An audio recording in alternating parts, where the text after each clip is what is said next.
Hola, ¿cómo están? Muy buenas tardes, bienvenidos, bienvenidas a Noticias 7. Les contamos que 39 ciudadanos cubanos serán trasladados a su país una vez que el Tribunal de Garantías Penales resolviera negar el habeas corpus que solicitaron. Vamos a saludar con Guayaquil en este momento, más adelante desarrollamos este y otros temas. Gustavo, ¿cómo estás? Muy buenas tardes. Sofía, ¿qué tal, amigas y amigos? Muy buenas tardes. Y antes de tener el detalle de esa noticia, les presentamos los titulares.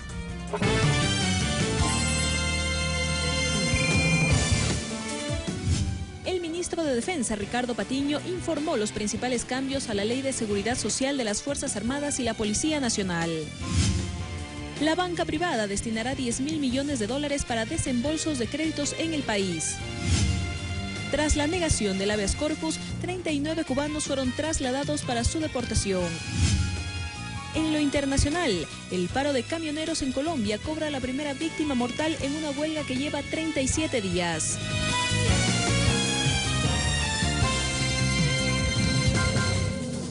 Ahora tenemos el detalle de estas noticias. Como anunciamos, luego de la audiencia de habeas corpus, se le negó a 39 de 40 ciudadanos cubanos. Veamos qué ocurrió. Tras 12 horas de audiencia en la madrugada de este miércoles se resolvió negar el habeas corpus a 39 cubanos, quienes permanecen ahora en el Hotel Carrión. El jurista Rafael Ollarte explica que sea o no concedido este recurso, este no detiene los procesos de deportación en curso. El procedimiento de deportación continuará, pese a que usted está en libertad. Es decir, el habeas corpus no interrumpe el procedimiento de deportación. No se requiere de la privación de libertad de una persona para seguir el procedimiento de deportación. Hasta el momento, 75 cubanos cuyos procesos individuales fueron resueltos ya fueron desplazados hacia Cuba, cumpliendo el debido trámite y respetando sus derechos humanos. Así lo certifica la Dirección de Asuntos Consulares de Cuba como la autoridad ecuatoriana. No existen personas desaparecidas. Las 75 personas que fueron deportadas, como lo decía hace un momento, tienen el registro de salida migratoria de la República del Ecuador y el arribo a Cuba debidamente certificado por las autoridades cubanas. Quienes representan la defensa de estas personas aducen que se cometió una ilegalidad. Es una expulsión colectiva y la expulsión colectiva es un delito de derecho internacional. Ollarte niega estas afirmaciones y explica que el gobierno nacional del Ecuador actuó en respeto a la Constitución y la ley de migración. Pero esto no quiere decir que si usted encuentra a 10 afganos o somalíes que están en situación irregular no los pueda deportar, solo porque son de la misma nacionalidad. Lo que ordena la Constitución es que no se realicen expulsiones colectivas y en Ecuador no hay ningún decreto que ordene la expulsión de ciudadanos cubanos. Al mediodía de este miércoles se dispuso el traslado de un grupo de ciudadanos cubanos hacia el aeropuerto de La Tacunga para su posterior deportación. César García, Ecuador TV. Justamente eso, los 39 ciudadanos cubanos que permanecían en el Hotel Carrión en Quito fueron trasladados aproximadamente a la 1 de la tarde de este miércoles bajo el resguardo policial hacia el aeropuerto de La Tacunga, desde donde viajarán hacia su país una vez que sea resuelto su deportación. Y de inmediato les presentamos también un recuento cronológico de la situación que protagonizaron los ciudadanos cubanos en las últimas semanas. 21 de junio de 2016. Un grupo de ciudadanos cubanos se ubica en los exteriores de la Embajada de México en Quito, solicitando se les entregue una visa humanitaria para ese país, para posteriormente poder viajar a Estados Unidos. 26 de junio de 2016. A partir de las 3 de la mañana de ese día, efectivos de la Policía Nacional retiraron a los ciudadanos cubanos que protagonizaban permanentes manifestaciones en el lugar.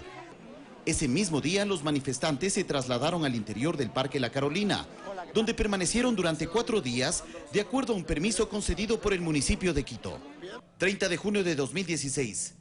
Luego de permanecer en el Parque La Carolina, decenas de ciudadanos cubanos se trasladaron al llamado Campamento Cuba, en el Parque El Arbolito, donde permanecieron 6 días más. 6 de julio de 2016. Cerca de las 2:30 de la madrugada se llevó a cabo un operativo de control migratorio en el Parque El Arbolito, con 200 uniformados. La autoridad migratoria solicitó los documentos a alrededor de 600 ciudadanos que se encontraban en el sitio.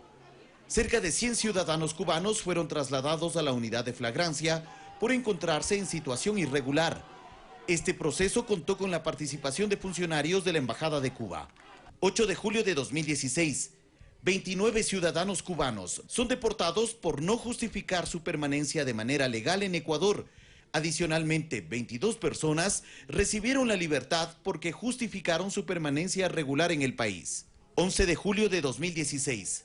Se deporta a un segundo grupo de 46 ciudadanos cubanos por no justificar su estatus migratorio en Ecuador. Hasta el momento son 75 los migrantes deportados. Fabricio Ceballos, Ecuador TV. En otro tema, los moradores de Sociovivienda en Guayaquil aseguran que los robos y el consumo de drogas han disminuido gracias a la intervención gubernamental en ese populoso sector.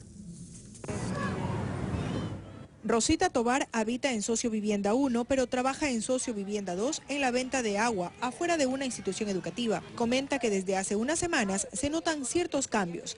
Así coinciden Alejandro Correa y Giovanni Bisuete. Hay bastante policía ahorita, bastante policía. ¿Para qué voy a ver? Está bien resguardado para lo que había, no había antes, porque antes las personas robaban. Siempre escuchaba de robos semanalmente y ahorita ya con esto que están haciendo la policía es algo bueno porque ahí los estudiantes salen con seguridad, ya no hay peleas. En esta semana sí. Más policía, más resguardo policial, sí. En el UPC se instaló el Comité de Intervención Territorial con los representantes de los organismos del Estado que participan en la recuperación de este espacio público. Allí se informó sobre las problemáticas detectadas y los reportes de seguimiento. La Jefatura Policial del Distrito Nueva Prosperina indicó que se refuerzan los patrullajes durante el día y la noche, aunque aún resultan insuficientes. Ha habido una migración de personas en los últimos años, incrementando esto a 40.000 habitantes. El Ministerio del Interior reporta en cambio la instalación de 7.470 botones de seguridad. También con la Corporación Nacional de Electricidad se coordinó la iluminación de más lugares para disminuir la oportunidad del delito. El área de salud, con el apoyo del Midubi, ha instalado una nueva unidad de atención integral con medicina general y psicología, ya que de los 40 pacientes registrados por consumo de drogas, se incrementaron 12 casos. Y hemos logrado, por lo menos, si no eliminar, disminuir casi al mínimo este proceso que tenía la gente, esta costumbre de encadenar a los hijos o encadenarse para que no caigan en el peligro de las drogas. Mientras que el Ministerio de Inclusión Económica y Social implementará jornadas de teatro con el apoyo de las Secretarías de Cultura y Deporte, acciones que buscan mejorar la calidad de vida de esta zona, afectada por problemas de tráfico y consumo de drogas, robo y violencia de todo tipo. Mirta Carrillo, Ecuador TV. Y un grupo de personas con discapacidad interpondrá una acción de protección en contra del municipio de Guayaquil y la Fundación de Transporte Público Metrovía, por lo que consideran una vulneración de sus derechos. Veamos de qué se trata. No hay nadie. Entonces, ¿cómo puede decir que van a tener...? Sobrellevar su discapacidad es de por sí un sacrificio para estas personas, pero su situación se torna mucho más compleja cuando la sociedad no les brinda las condiciones necesarias para movilizarse. Es lo que ocurre con quienes son hemipléjicos, parapléjicos y cuadraplégicos que viven en Guayaquil y ven vulnerados sus derechos ante la imposibilidad de usar el transporte público por las falencias que presentan los buses urbanos, especialmente las unidades del sistema municipal Metrovía. Están arreglando los buses con un tipo de asientos, los puestos para las personas con discapacidad, por decir, las sillas de rueda, pero no tenemos la rampa. En los alimentadores, los señores no dan la facilidad porque ellos se parquean muy afuera de la vereda y les explico muchas veces que se tienen que pegar cerca para poderme subir. El artículo 60 de la Ley Orgánica de Discapacidades establece que los organismos competentes en tránsito, previo al otorgamiento de los respectivos permisos de operación y circulación, vigilarán, fiscalizarán y controlarán el cumplimiento obligatorio de las normas de transporte para personas con discapacidad dictadas por el Instituto Ecuatoriano de Normalización y establecerán medidas que garanticen el acceso de las personas con discapacidad a las unidades de transporte y aseguren su integridad en la utilización de las mismas, sancionando su inobservancia. Nosotros también tenemos necesidad de ir a un lugar recreativo, pero resulta que no podemos, tenemos que quedarnos en la casa porque no tenemos movilización. Son 150 personas con discapacidad física quienes este miércoles decidieron interponer una acción de protección contra el municipio de Guayaquil, la Autoridad de Tránsito Municipal y la Fundación Metrovía. Su representante legal es Héctor Vanegas. Nosotros vamos a exigir que ahora que está en este proceso de matriculación, ningún bus que no tenga las rampas o ninguna de las metrovías que no tenga el medio para que puedan ellos entrar, pueda funcionar. Esperan que mediante esta acción legal, quienes operan buses de transporte público y de la Metrovía integren en sus unidades todas las herramientas necesarias en favor de las personas con movilidad reducida. César Eduarte, Ecuador TV.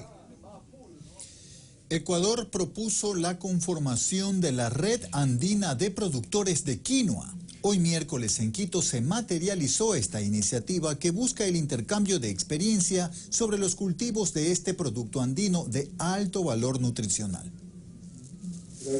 La red de productores de quinoa está integrada por Ecuador, Argentina, Chile, Perú y Bolivia. El objetivo de esta unión es la transferencia de experiencias. Por un lado, se busca fomentar la producción y el consumo local, pero también posicionar este alimento andino en los mercados internacionales. Tenemos gran potencial en Latinoamérica y lo que buscamos es que tengamos una producción de calidad de la quinoa y que podamos tener la capacidad logística, operativa, productiva, administrativa y poder seguir exportando a diferentes partes del mundo.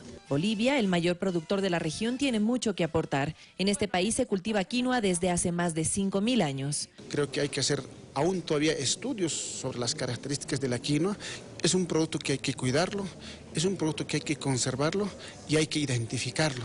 Pero otra preocupación de los países miembros tiene que ver con la sostenibilidad de los cultivos. La Organización de Naciones Unidas para la Alimentación y la Agricultura acompaña desde su concepción a esta red, generando espacios de debate e impulsando la investigación. La FAO tiene especial interés en este producto. Lo considera un aliado en la lucha contra el hambre, la pobreza y la malnutrición. Nosotros promovemos a la quinoa no como un cultivo, ¿sí? No como un producto, sino más allá, como un sistema agroalimentario. Un sistema agroalimentario, primero, eficiente, segundo, inclusivo, sostenible y saludable.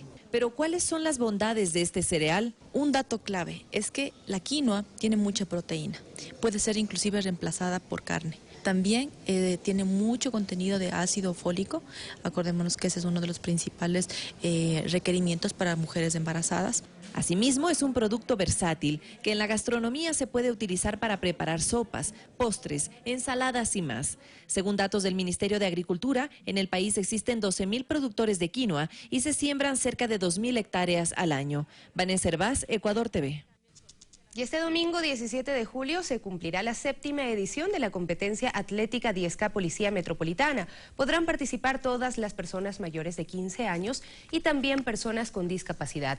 Son varias las categorías establecidas y su punto de partida será desde el Boulevard de la 24 de mayo y llegará hasta el Parque Bicentenario. Quien esté interesado en ser parte de la carrera puede inscribirse en Silvio Guerra Sport, en la estación de transferencia de la Ecovía en la Río Coca, en el hall de la Alcaldía de Quito, en el Quicentro Sur y la estación del trolebús de El Recreo.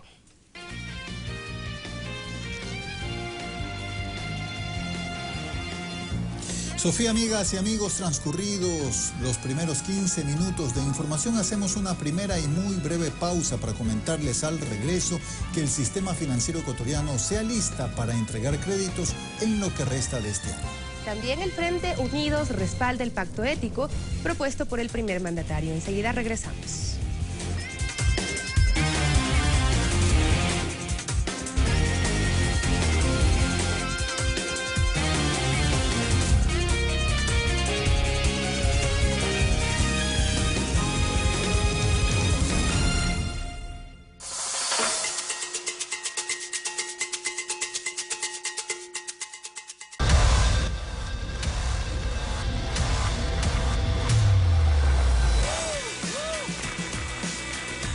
El agua a veces parece que te quiere comer, no siento los brazos.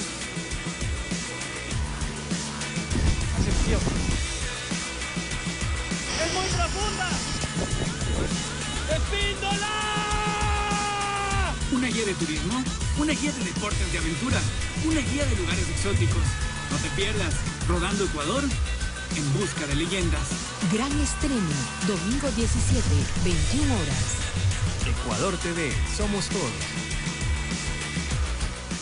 Sigue a los héroes, celebra sus hazañas, sigue la emoción y vive toda la gloria de los Juegos Olímpicos Río 2016 en tiempo real, en tu televisor en HD, con el canal exclusivo Claro Sports o en clarosports.com.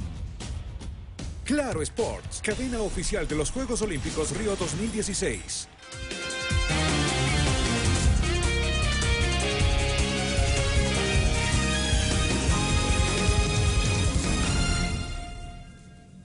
Retomamos la información, Sofía, y amigas y amigos. El Frente Unidos respalda la propuesta del presidente Rafael Correa. ¿En cuanto a qué, Sofía? Convocar una consulta popular. ¿Para qué? Pues para decidir sobre la participación en política y la función pública de quienes posean inversiones en paraísos fiscales. Son representantes de organizaciones que conforman el Frente Unidos. Ellos están a favor del llamado que hizo el presidente durante el informe a la Nación para dar lugar al denominado pacto ético. Como Frente Unidos respaldamos toda acción en contra de la corrupción y en todos los sentidos. En todas las provincias del país hemos tenido una respuesta extraordinariamente potente. Al mismo tiempo dijeron estar de acuerdo con el planteamiento de una consulta popular que permita a la ciudadanía decidir sobre la participación política de quienes mantengan inversiones en empresas offshore. Es un pacto ético que está planteado, se ha suscrito con la sociedad ecuatoriana, con el pueblo ecuatoriano a través de una consulta popular. En el movimiento Creo, liderado por Guillermo Lasso, quien ha confirmado tener acciones en un banco panameño, prefieren esquivar el abordamiento del pacto ético. Creo está pensando en aquello que tiene que pensar, construir un camino democrático para el cambio que ya se viene. Mientras que Henry Cucalón, legislador socialcristiano, considera que se debe investigar sobre el origen de los recursos enviados al exterior. El problema no es el destino de los recursos, sino el origen, que hayan sido lícitos de forma correcta y de forma legal.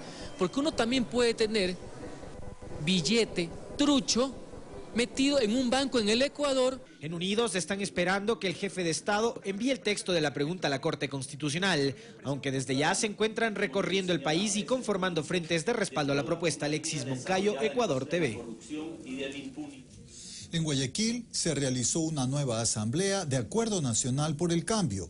Cada vez son más las agrupaciones políticas que buscan la llamada unidad a menos de un año de las elecciones.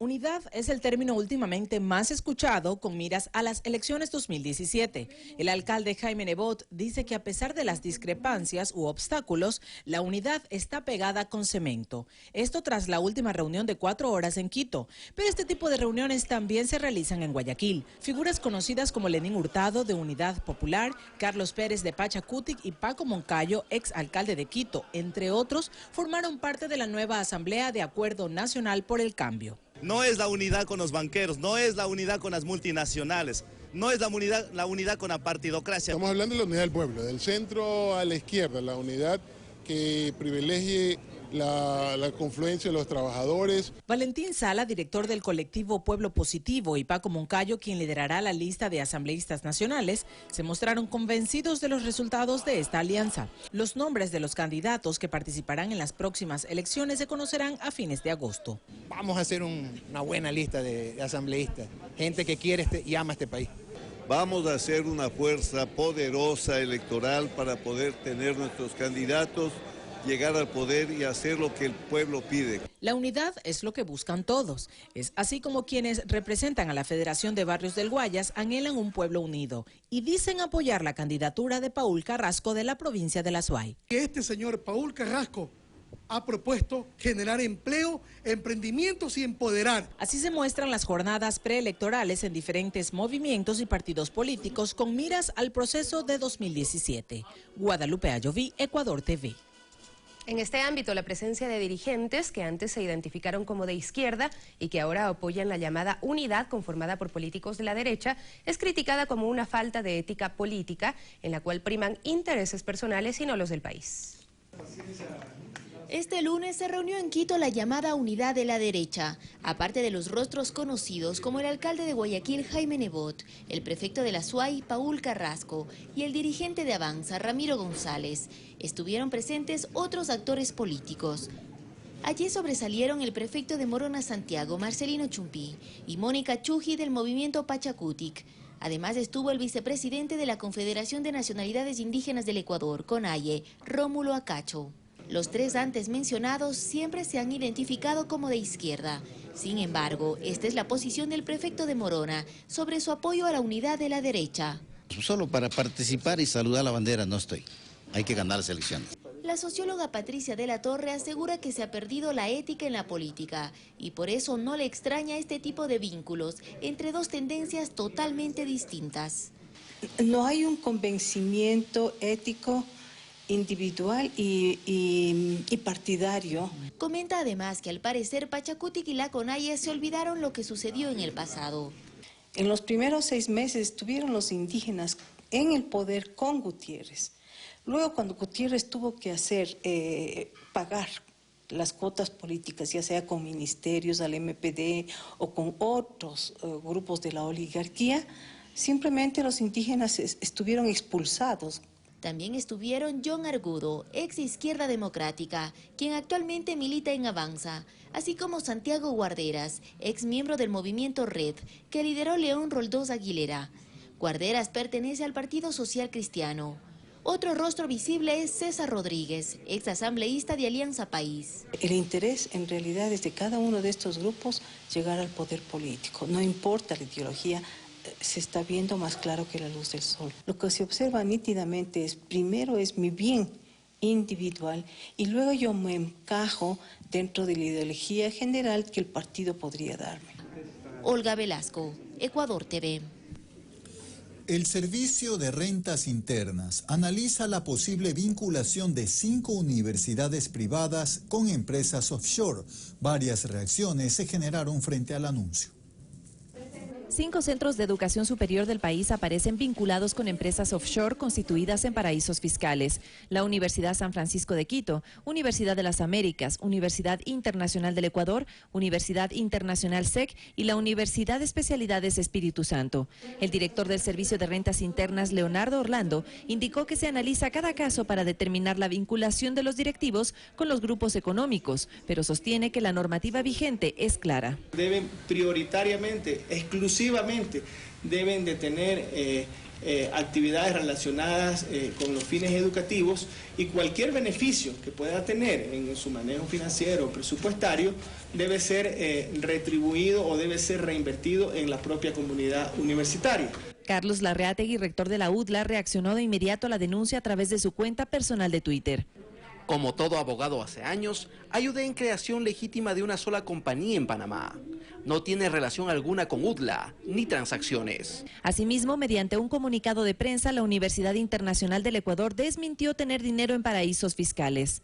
Todo tipo de remuneración percibida por las autoridades, docentes y personal administrativo de la Universidad Internacional del Ecuador se paga en Ecuador.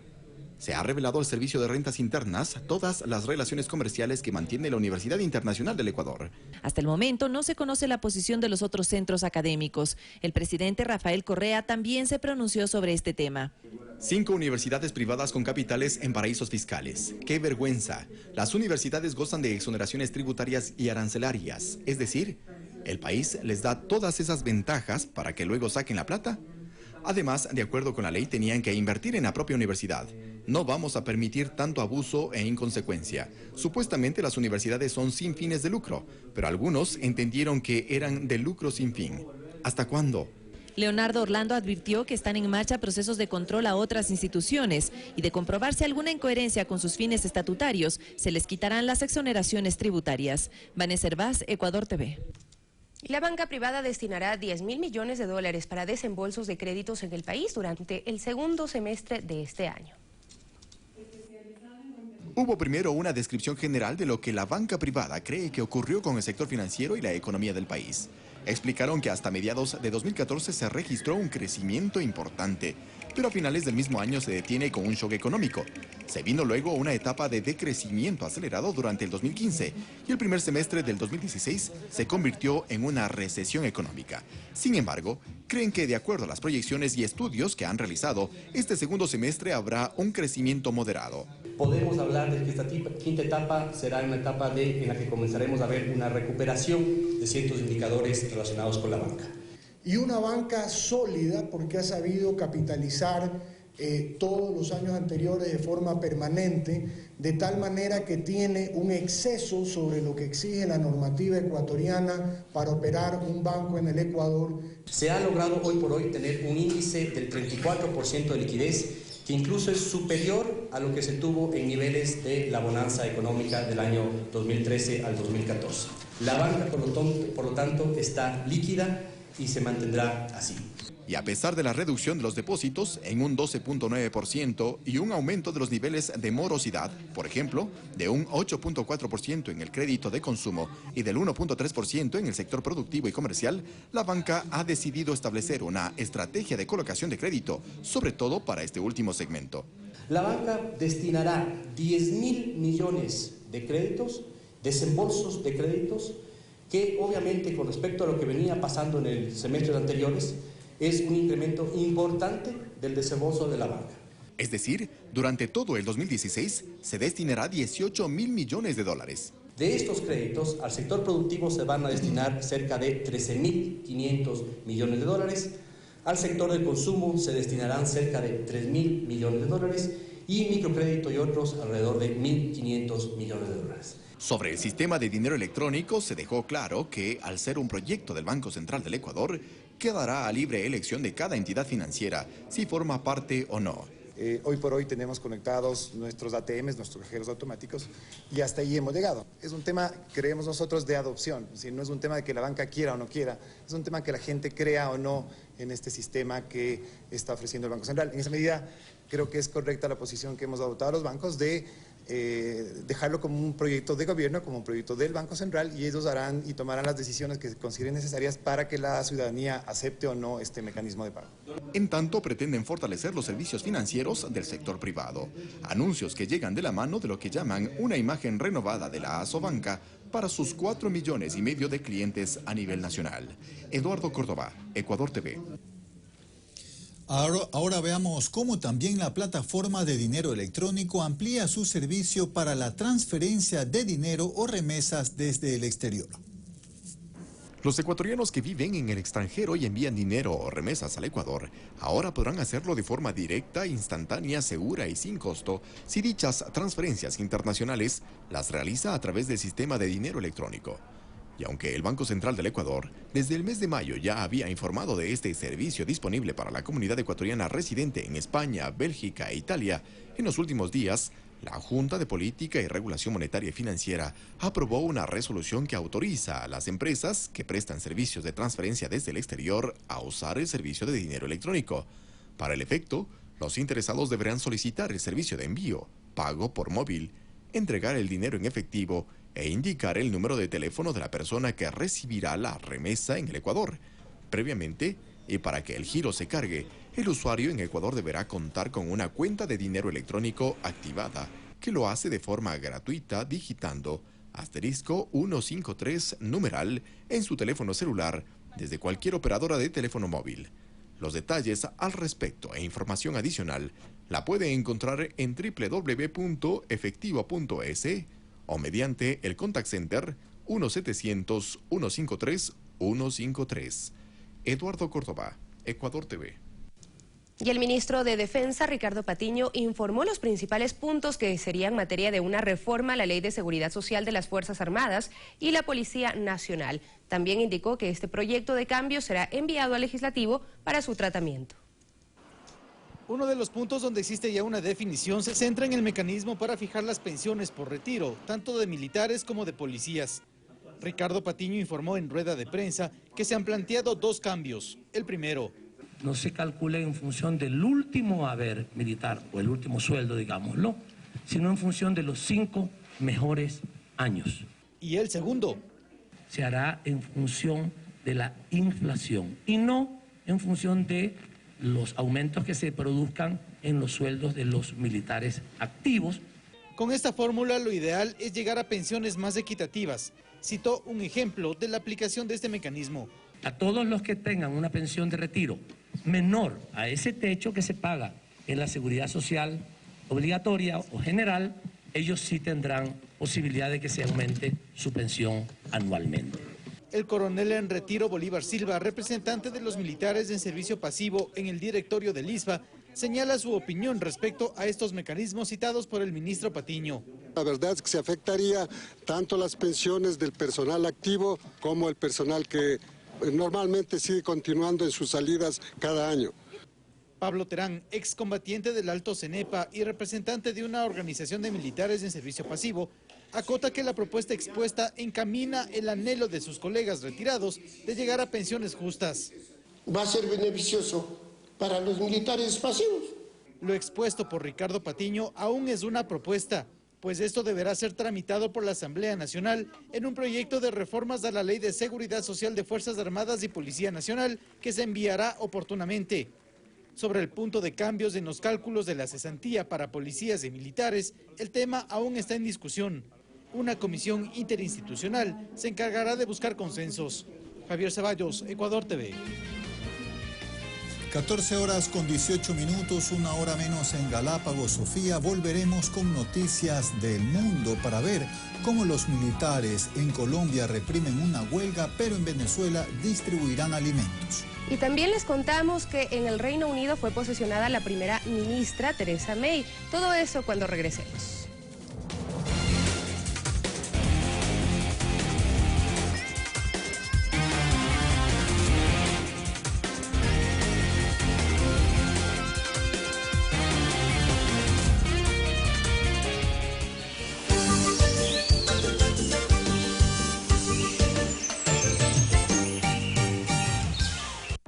Esta noche, Javier Lazo comparte un diálogo abierto con Augusto Barrera, urbanista, sociólogo y exalcalde de Quito, quien resolverá inquietudes respecto a la Feria Internacional Hábitat 3.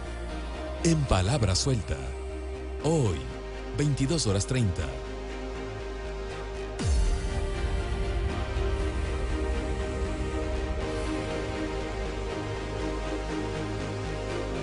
Una sociedad donde la violencia, muerte, el fútbol, la farándula y política entretienen. La violencia no se va a terminar.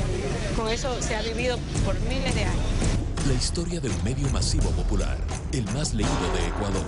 Un recorrido para entender cómo se construye el sensacionalismo. Horas extra en documentales ecuatorianos. Jueves 23:30. Yo soy sensacionalista, neto, por mí publicaría todas las fotos que se pudieran.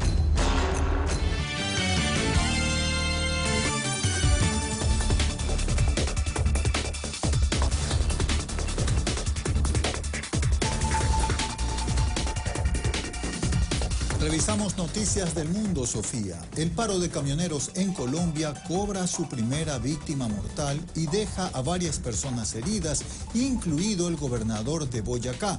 Por su parte, el presidente Juan Manuel Santos anunció la militarización de las carreteras. Sin embargo, el gremio de los camioneros asegura que el paro continuará.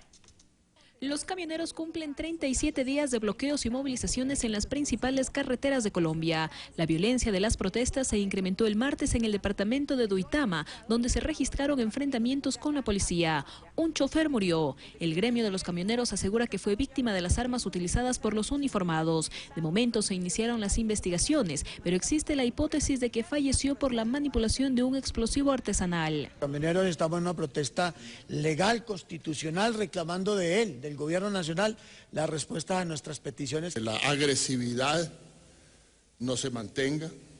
Si se mantiene, estará la fuerza pública lista. Otras 20 personas resultaron heridas entre policías y civiles, por lo que se ha decretado el toque de queda en esta región. La tarde de este martes, el gobernador de Boyacá, Carlos Amaya, junto con su comitiva, sufrió un accidente y fue trasladado a una casa de salud. Se presume que el vehículo fue atacado por los manifestantes. El presidente Juan Manuel Santos ordenó la militarización de las vías. Me capturen a todos los responsables de estas amenazas y de esta violencia. Los camioneros exigen la reducción en los costos de peaje y de combustible. Además piden un programa de chatarrización para cambiar las unidades viejas por nuevas. Sin embargo, el gobierno aseguró que no negociará si continúan con los actos de violencia. La huelga ha provocado la disminución en la llegada de los alimentos a las principales centrales de abasto y con ello el incremento de los precios. Fanny Lara, Ecuador TV. 14 horas con 22 minutos. David Cameron abandonó la residencia en la que vivió con su familia durante 6 años. Presentó su renuncia ante la reina Isabel II, quien posteriormente posesionó a Theresa May como sucesora de Cameron en el Palacio de Buckingham, quien, entre otros retos, comandará la salida de ese país de la Unión Europea. En medio de la camaradería en la Cámara de los Comunes, los líderes opositores sometieron a varias preguntas a David Cameron en su último día como primer ministro británico. Hemos reducido el déficit 2/3 partes. Hay 2,5 millones de personas con trabajo en este país. Una vez que Cameron presentó su renuncia en el Palacio de Buckingham, la reina Isabel II nombró oficialmente a Theresa May como nueva primera ministra británica para dirigir las negociaciones de la salida de su país de la Unión Europea. May también tomó posesión del Downing Street, residencia donde vivió Cameron por 6 años, y dio un discurso positivo a los británicos. Estamos viviendo un momento importante en la historia de nuestro país tras el referéndum, y sé que Gran Bretaña y sus habitantes estamos a la altura del desafío para salir de la Unión Europea. La líder del Partido Conservador, Theresa May, se convierte en la nueva mujer de hierro en alusión a Margaret Thatcher, quien dejó el poder hace 25 años. Fanny Lara, Ecuador TV. Y el presidente de Venezuela, Nicolás Maduro, anunció que los militares liderarán el programa Gran Misión para la distribución de alimentos en este país. Además, aseguró que el referendo no va. Ellos dicen que no quieren discutir el revocatorio. Y el primer punto que ponen en la agenda es el revocatorio. Lo que tú quieras, yo quiero. Y yo te puedo decir de revocatorio muchas cosas. Lo primero, que no va. No va. Porque ustedes han convertido un proceso constitucional en un fraude. En Argentina, el gobierno de Mauricio Macri tiene un plazo de 10 días para cumplir con la entrega de los informes solicitados por la Corte Suprema de Justicia para sustentar el incremento de los costos en los servicios básicos. El Estado admitió que subestimó el fuerte impacto que tuvo el aumento en las tarifas de gas. El Ministerio de Energía difundió una resolución que contempla un tope de 400% de incremento para los usuarios residenciales y hasta de un 500% para las pequeñas y medianas empresas e industrias. Un informe de la Universidad Siglo XXI establece que esas medidas provocan que 4 de cada 10 argentinos quieran salir del país. Y en Argentina, una cámara de seguridad capturó el momento en que el exfuncionario del gobierno de los Kirchner, José López, llegó al convento donde fue detenido con un fusil y varios millones de dólares. Las autoridades investigarán a las monjas del monasterio. Tenemos más noticias en el siguiente resumen. A casi un mes de la detención de José López, exsecretario de Obras Públicas del kirchnerismo, se divulgó un video captado por cámaras de seguridad en el que se observa a López llegar con varios bolsos donde aparentemente estaban los más de 8 millones de dólares que el detenido pretendía enterrar en los exteriores del convento donde una monja le permitió la entrada. El hecho ocurrió a las 3 de la mañana. Ahora se espera alguna explicación por parte de las autoridades del monasterio General Rodríguez. La ciudadanía salió nuevamente a las calles en los Estados Unidos, esta vez en Minneapolis, donde diferentes organizaciones sociales rechazaron la violencia racial. Se trata del 6º día de movilizaciones en este país. Culminó la ronda de negociaciones de Mariano Rajoy con las diferentes fuerzas del Parlamento. Rajoy carece de los votos necesarios para ser investido nuevamente como presidente del gobierno español, por lo que envió a sus rivales un documento con varias propuestas, entre ellas el incremento de becas escolares y mecanismos para evitar la violencia de género, con el fin de generar posibles acuerdos. La aplicación Pokémon Go se convierte en un fenómeno casi inexplicable. Recauda alrededor de 1.6 millones de dólares al día y cuenta con más de 7.5 millones de descargas. El juego mezcla lo virtual con lo real para capturar Pokémones. Sus jugadores han llegado a tener accidentes, caídas a ríos, golpes y hasta robos por la ubicación de las figuras. Incluso una mujer encontró un cadáver mientras jugaba, pero también hay quienes salvaron de morir a un perro que agonizaba en una funda de basura. Fanny Lara, Ecuador TV. 14 horas con 27 minutos, una hora menos en Galápagos, y volvemos al ámbito nacional, Sofía, porque ya existen las primeras ofertas para las subastas de obsequios, regalos recibidos por el presidente de la República y su comitiva en algunos países. Sí, exactamente, en Qatar y en Arabia Saudita, en 2 viajes internacionales del 2015. La puja se mantendrá abierta hasta el 22 de julio. En su recorrido por el Palacio de Carondelet, turistas nacionales y extranjeros admiran los obsequios que en varias giras internacionales recibió el presidente Rafael Correa y que por decreto suyo pasaron a ser parte del patrimonio de todos los ecuatorianos y ecuatorianas. Me parece increíble también que le haya dejado las cosas que le ha regalado en sus giras, ¿no? Entre los artículos en exhibición, un juego de joyas de oro blanco y diamantes que fue un presente del rey de Arabia Saudita para la esposa del primer mandatario, valorado en más de $150.000. Lo que sorprendió pidió a los visitantes de la Casa de Gobierno es saber que serán subastados en los próximos días. Y me parece que van a hacer una buena obra, que van a subastarle. El gesto de subastarlos para ese uso me parece increíble. En total, 9 sets de joyas personales y 34 relojes de marcas Cartier, entre otras, son parte de esta puja que se realizará el próximo 22 de julio. Ya hay interesados, ya hay personas que han estado ofertando en la página web www.subastasparalpueblo.com. Según la subsecretaria de la Presidencia, esta es la tercera subasta que por decisión del presidente Rafael Correa se realizará con objetos que no tienen valor histórico, sino comercial, y por los cuales se espera recaudar aproximadamente $1 millón que serán destinados a las zonas afectadas por el terremoto. Los regalos son del pueblo ecuatoriano, por eso él ha decidido que él no se queda con esos regalos, son del pueblo y para el pueblo y los vamos a usar para ayuda de las personas más necesitadas. Los que se quedan en casa por su valor patrimonial son este bolígrafo elaborado en resina de marfil grabado con una dedicatoria al país, las cuentas de oración, al igual que este caballo árabe y un oasis elaborados en oro, plata y esmeralda, entregados por altos funcionarios de Qatar y Arabia Saudita en varias giras oficiales. Sofía Montoya, Ecuador TV. Sofía, ¿cómo se sintió recorriendo aquellas joyas que dentro de poco serán subastadas? Se ven muy bonitas y ojalá que pues el dinero recaudado sea destinado para esta causa y puedan ser ayudadas muchísimas personas que fueron afectadas por el terremoto. Además, el recorrido por el Palacio de Carondelet está abierto para todo el público, así es que ojalá y se animen quienes están de vacaciones, quienes pueden disfrutar de estos paisajes también históricos que tiene nuestro país y lugares como el Palacio de Carondelet. Nos despedimos, Gustavo. Así es, Sofía, muy buenas tardes.